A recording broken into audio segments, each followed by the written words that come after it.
Hi friends, welcome to my YouTube channel. ಎಲ್ಲರೂ ಹೇಗಿದ್ದೀರಾ?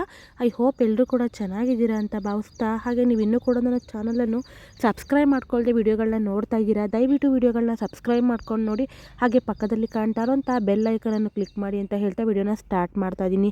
ಈ ಕಡೆ ದೀಶಾಗೆ ಸ್ಕೂಟರ್ ತಗೊಟ್ಟಿರೋದು ತುಂಬಾ ಬೇಜಾರಾಗ್ತಾ ಇರುತ್ತೆ. ಸೌಂದರ್ಯಗೆ ಇದನ್ನೆಲ್ಲನೂ ಕೂಡ ಹೇಗಾದರೂ ನಾನು ಸರಿ ಮಾಡಬೇಕು, ಚಿರುನ ನನ್ನ ಕೈವಶ ಮಾಡ್ಕೊಳ್ಳೇಬೇಕು ಅಂತ ಅಂದ್ಬಿಟ್ಟು ಕಾಫಿ ಮಾಡಿ ತೊಗೊಂಡು ಕೂಡ ಬರ್ತಾರೆ.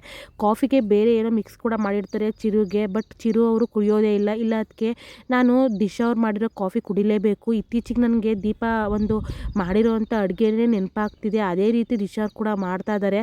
ಬಟ್ ನನಗೆ ಆ ಕಾಫಿನೇ ಕುಡಿಬೇಕು ಅಂತ ಹೇಳಿದಾಗ ಇಲ್ಲಿ ಎಲ್ಲರೂ ಕೂಡ ನಗೋ ಹಾಗೆ ಆಗಾಯಿತು. ಈ ಕಡೆ ದಿಶಾ ಮುಖ ನೋಡಿ ಸೌಂದರ್ಯ ಕೋಪದಿಂದ ಹೊರಟೆ ಹೋಗ್ತಾರೆ. ಆದರೆ ಇದನ್ನೆಲ್ಲನೂ ಕೂಡ ಕೇರೆ ಮಾಡೋದಿಲ್ಲ ಚಿರು ಅವರು. ಚಿರು ಅವ್ರಿಗೂ ಕೂಡ ಗೊತ್ತಿರುತ್ತೆ ಸೌಂದರ್ಯ ಅವರು ತುಂಬಾ ನಾಟಕ ಆಡ್ತಾ ಇದ್ದಾರೆ, ಯಾಕೋ ಈ ರೀತಿ ನಡ್ಕೊಳ್ತಾ ಇದ್ದಾರೆ, ನಾನು ಹೇಗಾದರೂ ಮಾಡಿ ದಿಶಾನ ಚೆನ್ನಾಗಿ ನೋಡ್ಕೋಬೇಕು ಅಂತ ಅಂದ್ಬಿಟ್ಟು ಟ್ರೈ ಮಾಡ್ತಾ ಇರ್ತಾರೆ. ಈ ಕಡೆ ಸೌಂದರ್ಯ ರೂಮ್ ಹತ್ರ ಹೋಗ್ಬಿಟ್ಟು ತುಂಬಾ ಯೋಚನೆ ಮಾಡ್ತಾ ಇರ್ತಾರೆ, ಹಾಗೆ ಬೇಜಾರು ಕೂಡ ಮಾಡ್ಕೊಂಡಿರ್ತಾರೆ. ತಕ್ಷಣ ಅಲ್ಲಿಗೆ ಸುಕನ್ಯಾ ಕೂಡ ಬರ್ತಾರೆ. ಸೌಂದರ್ಯ ಬೇಜಾರಲ್ಲಿ ಇದ್ದಿದ್ದನ್ನ ನೋಡ್ಬಿಟ್ಟು, ಯಾಕೆ ಸೌಂದರ್ಯ ಇಷ್ಟೊಂದು ಬೇಜಾರಾಗಿದೆಯಾ ಅಂತ ಅಂದ್ಬಿಟ್ಟು ಕೇಳ್ತಾರೆ. ಆದರೆ ಏನೂ ಇಲ್ಲ ಚಿಕ್ಕತ್ತೆ ಅಂತ ಅಂದ್ಬಿಟ್ಟು ಸುಳ್ಳು ಹೇಳ್ತಾರೆ. ಆದರೆ ಸುಕನ್ಯಾ ಹೇಳ್ತಾರೆ, ನೀನು ಏನಕ್ಕೆ ಬೇಜಾರು ಮಾಡ್ಕೊಂಡಿದ್ಯಾ? ಇತ್ತೀಚಿನ ದಿನಗಳಲ್ಲಿ ನಿನ್ಗೆ ಯಾಕೆ ಕೋಪ ಬರ್ತಾ ಇದೆ? ಎಲ್ಲನೂ ಕೂಡ ನನಗೆ ಗೊತ್ತಿದೆ. ಯಾಕೆ ಅಂತ ಅಂದರೆ ಈ ಮನೆಯಲ್ಲಿ ಎಲ್ಲ ಗೌರವನೂ ಕೂಡ ದಿಶಾನೇ ತಗೊಳ್ತಾ ಇದ್ದಾಳೆ ಅಂತ ನಿನಗೆ ತುಂಬಾ ನೋವಾಗ್ತಿದೆ ಅಲ್ವಾ? ಈ ಮನೆಯಲ್ಲಿ ನಿನ್ನ ಅಸ್ತಿತ್ವ ಕೂಡ ತುಂಬಾ ಕಡಿಮೆ ಆಗ್ತಾ ಇದೆ. ಇಲ್ಲಿ ಎಲ್ಲರಿಗೂ ಕೂಡ ದಿಶಾನೇ ಇಷ್ಟ ಆಗ್ತಾ ಇದ್ದಾಳೆ ಅಂತ ಅಂದ್ಬಿಟ್ಟು ಹೇಳಿದಾಗ, ಚಿಕ್ಕತ್ತೆ ನೋಡ್ಕೊಂಡು ಮಾತಾಡಿ, ಯಾಕೆ ಈ ರೀತಿ ಮಾತಾಡ್ತಾ ಇದ್ದೀರಾ? ನೀವು ಸ್ವಲ್ಪ ನನ್ನ ಹತ್ರ ಮಾತಾಡುವಾಗ ಸ್ವಲ್ಪ ನೋಡ್ಕೊಂಡು ಮಾತಾಡಿ ಅಂತ ಅಂದ್ಬಿಟ್ಟು ಮತ್ತೆ ಹೇಳ್ತಾರೆ. ಅಲ್ಲ, ಇರೋದನ್ನ ಇರೋ ಹಾಗೆ ಹೇಳಿದ್ರೆ ಏನು ತಪ್ಪು ಸೌಂದರ್ಯ? ಅದರಲ್ಲೂ ಇದ್ರಲ್ಲಿ ಏನು ತಪ್ಪಿದೆ? ನೀನು ಮೊದಲು ನನಗೂ ಕೂಡ ಇದೇ ರೀತಿ ಮಾಡಿದೆ ಅಲ್ವಾ? ಈ ಮನೆಯಲ್ಲಿ ನಿನಗಿಂತ ದೊಡ್ಡೋಳ ಸ್ಥಾನದಲ್ಲಿ ಇರೋದು ನಾನೇನೆ. ಈ ಮನೆ ಯಜಮಾನಿ ನಾನು ಕೂಡ ಆಗಬೇಕಾಗಿತ್ತು. ಆದರೆ ನೀನು ನನ್ನ ಅಸ್ತಿತ್ವವನ್ನೆಲ್ಲ ಕೂಡ ಕಿತ್ಕೊಂಡ್ಬಿಟ್ಟೆ. ಅದೇ ಇವಾಗ ಆಗ್ತಾ ಇರೋದು. ಯಾಕೆ ಅಂತ ಅಂದರೆ ಕರ್ಮ ಯಾವತ್ತಿಗೂ ಕೂಡ ಬೆನ್ನು ಬಿಡೋದೇ ಇಲ್ಲ. ಮಾರಿದ್ದಣ್ಣೋ ಮಾರಾಯೋ ಅನ್ನೋ ಒಂದು ಗಾದೆ ಯಾವತ್ತಿಗೂ ಕೂಡ ಸುಳ್ಳು ಆಗೋದೇ ಇಲ್ಲ. ಅವತ್ತು ನೀನು ನನಗೆ ಎಷ್ಟೆಲ್ಲ ಕಷ್ಟ ಕೊಟ್ಟೆ, ಅವತ್ತು ಕೂಡ ನಾನು ಎಷ್ಟೆಲ್ಲ ಕೊರಗಿದ್ದೀನಿ ನನಗೆ ಮಾತ್ರ ಗೊತ್ತಿದೆ. ಬಟ್ ಇವಾಗ ಅದೇ ನೋವು ನಿನಗೆ ಆಗ್ತಿದೆ ಅಲ್ವಾ ಅಂತ ಅಂದ್ಬಿಟ್ಟು ಹೇಳ್ತಾ ಇರ್ತಾರೆ.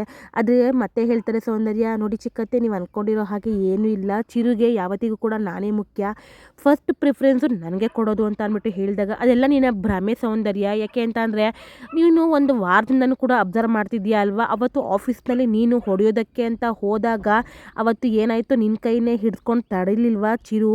ಅವತ್ತೇ ನೀನು ಅರ್ಥ ಮಾಡ್ಕೋ. ಅದರಲ್ಲೂ ಯಾಕೆ ಹೇಳ್ತೀಯಾ? ಮತ್ತೆ ಇವತ್ತು ಏನಾಯಿತು, ಈ ಮನೆಗೆ ಯಾವುದೇ ಒಂದು ಗಾಡಿ ಬಂದರೂ ಕೂಡ ಮೊದಲು ಸ್ಟಾರ್ಟ್ ಮಾಡೋ ಅಂಥ ಕೆಲಸ ನಿಂದಾಗಿರ್ತಿತ್ತು. ಆದರೆ ಇವತ್ತು ಏನಾಯಿತು, ದಿಶಾ ಕೈಲಿ ಸ್ಟಾರ್ಟ್ ಮಾಡಿಸಿದ್ದು ಚಿರು. ಇದರಲ್ಲೇ ಸ್ವಲ್ಪ ಅರ್ಥ ಮಾಡ್ಕೊ ಅಂತ ಅಂದ್ಬಿಟ್ಟು ಹೇಳಿದಾಗ, ಮತ್ತೆ ಅವತ್ತು ಮನೆಯಲ್ಲಿ ಶುಭ ಕಾರ್ಯ ಕೂಡ ನಡೀತಾ ಇತ್ತು. ಪೂಜೆ ಮಾಡಬೇಕಾದ್ರೆ ಪುರೋಹಿತರು ನಿನ್ನನ್ನು ಕೂರಿಸೋದಕ್ಕೆ ರೆಡಿನೇ ಇರಲಿಲ್ಲ. ಚಿರು ಹಾಗೆ ದಿಶಾನೇ ಕೂತ್ಕೊಂಡು ಪೂಜೆನ ಚೆನ್ನಾಗಿ ನೆರವೇರಿಸಿದ್ರು. ಇದೆಲ್ಲನೂ ಕೂಡ ನೋಡ್ತಾ ಇದ್ರೆ ಈ ಮನೆಯಲ್ಲಿ ನಿನ್ನ ಅಸ್ತಿತ್ವ ಕಳಚಿ ಬೀಳ್ತಾ ಇದೆ ಅಂತ ನನಗೆ ಅನ್ನಿಸ್ತಾ ಇದೆ ಅಂತ ಅಂದ್ಬಿಟ್ಟು ಹೇಳ್ತಾ ಇರ್ತಾರೆ. ಅದ್ರ ಸೌಂದರ್ಯ, ಇದೆಲ್ಲ ಸ್ವಲ್ಪ ದಿನ ಮಾತ್ರ, ತಾತ್ಕಾಲಿಕ ಮಾತ್ರ. ಆ ದಿಶಾನ ನಾನು ಈ ಮನೆಯಿಂದ ಹೊರಗೆ ಹಾಕ್ತೀನಿ.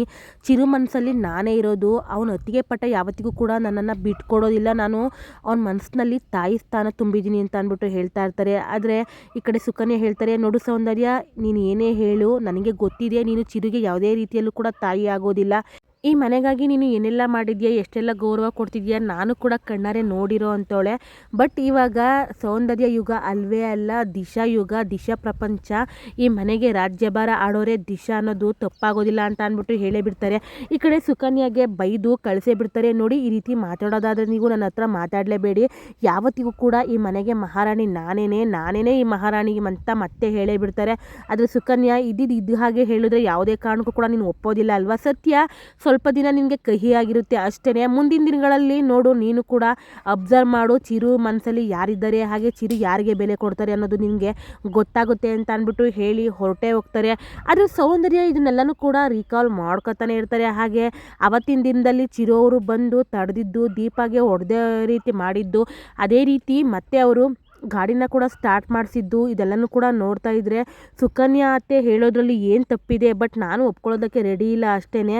ಮೊದಲು ನಾನು ಚಿರಾಗ್ನ ಮತ್ತೆ ನಾನು ನನ್ನ ಕೈವಶ ಮಾಡ್ಕೊಳ್ಳೇಬೇಕು, ಅದಕ್ಕೇನಾದರೂ ಒಂದು ಪ್ಲ್ಯಾನ್ ಮಾಡಿ ಎಕ್ಸಿಕ್ಯೂಟ್ ಮಾಡಲೇಬೇಕು ಅಂತ ಅಂದ್ಬಿಟ್ಟು ಸೌಂದರ್ಯ ತುಂಬಾ ಹುಚ್ಚಿಯಾಗಿ ಯೋಚನೆ ಮಾಡ್ತಾ ಇರ್ತಾರೆ. ಅವರು ತುಂಬಾ ಯೋಚನೆ ಮಾಡಿಕೊಂಡು ಹುಚ್ಚಿಯಾಗಿಬಿಟ್ಟಿರ್ತಾರೆ. ರೂಮ್ನಲ್ಲಿ ಇದ್ದಿದ್ದಂಥ ಒಂದು ವಸ್ತುಗಳು ಏನಿರುತ್ತೆ ಅದನ್ನೆಲ್ಲನೂ ಕೂಡ ಎಸ್ತಾಡಿ ಹಾಗೆ ಅವರು ಕಿರ್ಚಾಡ್ತಾ ಇರ್ತಾರೆ. ಇದನ್ನು ನೋಡಿ ಸುಕನ್ಯಾಗೆ ಸ್ವಲ್ಪ ಖುಷಿನೂ ಕೂಡ ಆಗ್ತಾ ಇರುತ್ತೆ. ನೋಡು ಹೇಗೆಲ್ಲ ಅನುಭವಿಸ್ತಾ ಇದೆಯಾ, ಅದೇ ನೋವನ್ನು ಕೂಡ ನಾನು ಕೂಡ ಅನುಭವಿಸಿದ್ದೆ ಅಲ್ವಾ, ಅದೇ ರೀತಿ ನಿನಗೆ ಆಗಬೇಕು ಅಂತ ಅಂದ್ಬಿಟ್ಟು ಖುಷಿ ಪಡ್ತಾ ಇರ್ತಾರೆ. ಈ ಕಡೆ ಚಿರಾಗು ದೀಪ ತುಂಬಾ ಖುಷಿಯಲ್ಲಿ ಇರ್ತಾರೆ. ಹಾಗೆ ದೀಪ ಹತ್ರ ಚಿರಾಗ್ ಅವರು ಪ್ರೀತಿಯಿಂದ ಕೂಡ ಮಾತಾಡ್ತಾ ಇರ್ತಾರೆ. ನೋಡಿ ನೀವು ತುಂಬಾ ಚೆನ್ನಾಗಿ ಕಾಫಿ ಮಾಡ್ತೀರಾ, ಹಾಗೆ ಅಡುಗೆ ಕೂಡ ಚೆನ್ನಾಗಿ ಮಾಡ್ತೀರಾ, ನಿಮ್ಮ ಕೈ ಅಡುಗೆ ತಿನ್ನಬೇಕು ಅಂತ ಅನ್ನಿಸ್ತಾ ಇದೆ, ಇವತ್ತು ಹೇಗಾದರೂ ಮಾಡಿ ಅಡುಗೆ ಮಾಡಿಕೊಡಿ ಅಂತ ಅಂದ್ಬಿಟ್ಟು ಪ್ರೀತಿಯಿಂದ ಕೇಳ್ತಾ ಇರ್ತಾರೆ. ಅದ್ರ ದಿಶಾ, ಹೌದಾ ನಾನು ಅಡುಗೆ ಮಾಡೋದು ನಿಮ್ಗೆ ಇಷ್ಟ ಆಗುತ್ತಾ, ಮೊದಲೆಲ್ಲ ನೀವು ನನ್ನ ಅಡುಗೆ ಮನೆಗೆ ಹೋದರೆ ಸಹಿಸ್ತಾನೆ ಇರಲಿಲ್ವಲ್ಲ ಅಂತ ಅಂದ್ಬಿಟ್ಟು ಹೇಳ್ತಾ ಇರ್ತಾರೆ.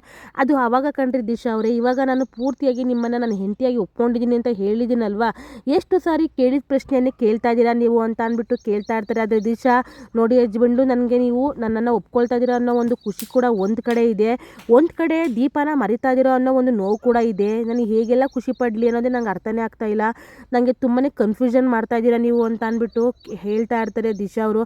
ಆದರೆ ಚಿರಾಗ್ ಮಾತ್ರ, ಹೌದು ದೀಪಾ ಅವರೇ, ನಾವು ನಿನ್ನಿಂದ ಒಂದು ಸತ್ಯನ ಕೂಡ ತಿಳ್ಕೊಬೇಕಾಗಿದೆ, ಅದು ನಿಮ್ಮ ಬಾಯಿಂದನೇ ಕೂಡ ಬರಬೇಕು, ಅದಕ್ಕೆ ನಾನು ಇಷ್ಟೊಂದೆಲ್ಲ ನಾಟಕ ಆಡ್ತಾ ಇರೋದು, ಆದರೆ ನಿಮ್ಮ ಬಾಯಿಂದ ಬರೋದಕ್ಕೆ ರೆಡಿನೇ ಆಗ್ತಾ ಇಲ್ಲ, ಯಾವಾಗ ನೀವು ಸತ್ಯ ಹೇಳ್ತೀರಾ ಅಂತ ನಾನು ಕಾಯ್ತಾ ಇದ್ದೀನಿ ಅಂತ ಅಂದ್ಬಿಟ್ಟು ಚಿರಾಗು ಮನಸ್ಸಿನಲ್ಲೇ ಯೋಚನೆ ಮಾಡ್ತಾ ಇರ್ತಾರೆ. ಈ ಕಡೆ ಅರ್ಚನಾ ಕೂಡ ವಿರಾಟ್ ಮನೆಗೆ ಹೋಗಿರ್ತಾರೆ. ವಿರಾಟ್ ಅವರು ಹಾಗೆ ಅರ್ಚನಾಗೂ ಕೂಡ ಮಗು ಒಂದು ಟಾಸ್ಕ್ ಕೂಡ ಕೊಟ್ಟಿರುತ್ತೆ. ನಾಳೆ ಸ್ಕೂಲ್ನಲ್ಲಿ ಸ್ಪೋರ್ಟ್ಸ್ ಡೇ ಇದೆ, ಅವತ್ತಿಗೆ ನೀವು ಬರಲೇಬೇಕು, ನಾನು ಕೂಡ ಚೆನ್ನಾಗಿ ಪಾರ್ಟಿಸಿಪೇಟ್ ಮಾಡಬೇಕು ಅಂತ ಅಂದರೆ ನೀವಿಬ್ಬರು ನನ್ನ ಕಣ್ಮುಂದೆ ಇರಲೇಬೇಕು ಅಂತ ಅಂದ್ಬಿಟ್ಟು ಹೇಳಿ ಚಾಲೆಂಜ್ ಮಾಡೇ ಬಿಡುತ್ತೆ. ಇದಕ್ಕೆ ಇಬ್ಬರು ಕೂಡ ಒಪ್ಕೊಂಡಿರ್ತಾರೆ. ಆದರೆ ವಿರಾಟ್ ಮನಸ್ಸಲ್ಲಿ ಸ್ವಲ್ಪ ನೋವು ಕಾಡ್ತಾ ಇರುತ್ತೆ, ಅಲ್ಲ ಅರ್ಚನಾ ಅವ್ರನ್ನ ನಾನು ಈ ರೀತಿ ಎಲ್ಲ ನಡೆಸ್ಕೊಳ್ಳೋದು ತಪ್ಪಾಗ್ಬಿಡುತ್ತೆ, ಅಲ್ಲಿ 4-6 ಜನ ಬಂದಿರ್ತಾರೆ, ಅವತ್ತು ನನ್ನನ್ನು ಹಾಗೆ ಅರ್ಚನಾ ಅವ್ರನ್ನ ಗಂಡ ಹೆಂಡತಿ ಅಂತ ಅಂದ್ಕೊಂಡ್ರೆ ಅವ್ರ ಒಂದು ನಡವಳಿಕೆ ಮೇಲೆ ಬೇರೆ ರೀತಿಯೇ ಪ್ರಭಾವ ಬೀರುತ್ತೆ ಅಂತ ಅಂದ್ಬಿಟ್ಟು ಯೋಚನೆ ಮಾಡ್ತಾ ಇರ್ತಾರೆ. ಈ ಕಡೆ ಅರ್ಚನಾಗೂ ಕೂಡ ಅದೇ ರೀತಿ ನೋವಾಗ್ತಾ ಇರುತ್ತೆ, ಅಲ್ಲ ಹೀಗೆಲ್ಲ ಆಗುತ್ತೆ ಅಂತ ಆದರೆ ನಾನು ಈ ಕೆಲಸ ಒಪ್ಕೊಳ್ತಾನೆ ಇರಲಿಲ್ಲ, ಅದರಲ್ಲೂ ಸಾನ್ವಿ ಪುಟ ಈ ರೀತಿ ಹಠ ಮಾಡ್ತಾ ಇದ್ದಾಳೆ, ಹಾಗೆ ಊಟ ಕೂಡ ಮಾಡ್ತಾ ಇಲ್ಲ, ನಾನು ಏನು ಮಾಡಲಿ, ಅಕಸ್ಮಾತ್ ಏನಾದರೂ ಈ ವಿಷಯ ಚಿರುಗೆ ಗೊತ್ತಾದರೆ ನನ್ನನ್ನು ಸುಮ್ಮನೆ ಬಿಡ್ತಾನ ಅಂತ ಅಂದ್ಬಿಟ್ಟು ತುಂಬಾ ಕೊರಗ್ತಾ ಇರ್ತಾರೆ. ಈ ಕಡೆ ಸೌಂದರ್ಯ ರೂಮ್ನಲ್ಲಿ ಹುಚ್ಚಿಯಾಗಿರೋದನ್ನ ನೋಡ್ಬಿಟ್ಟು ದಿಶಾ ಬರ್ತಾರೆ. ಯಾಕೆ ಸೌಂದರ್ಯ ಈ ರೀತಿ ನೀವು ನಡ್ಕೊತಾ ಇದ್ದೀರಾ, ಏನಾಗಿದೆ, ಹುಷಾರಿಲ್ವಾ ಅಂತ ಅಂದ್ಬಿಟ್ಟು ಕೇಳ್ತಾ ಇರ್ತಾರೆ. ಮಾಡೋದನ್ನೆಲ್ಲ ಮಾಡಿಬಿಟ್ಟು ನೀನು ನಾಟಕ ಆಡಬೇಡ, ಅಲ್ಲ ಚಿರುಗೆ ಏನು ಮಂಗ್ಪುದಿ ಹಚ್ಚಿದ್ಯಾ ನೀನು, ಇತ್ತೀಚಿನ ದಿನಗಳಲ್ಲಿ ಈ ರೀತಿ ಆಡ್ತಾ ಇದ್ದಾನಲ್ಲ, ಏನಾಗಿದೆ ಮೊದಲು ಹೇಳು ಅಂತ ಅಂದ್ಬಿಟ್ಟು ಹೇಳ್ತಾ ಇರ್ತಾರೆ.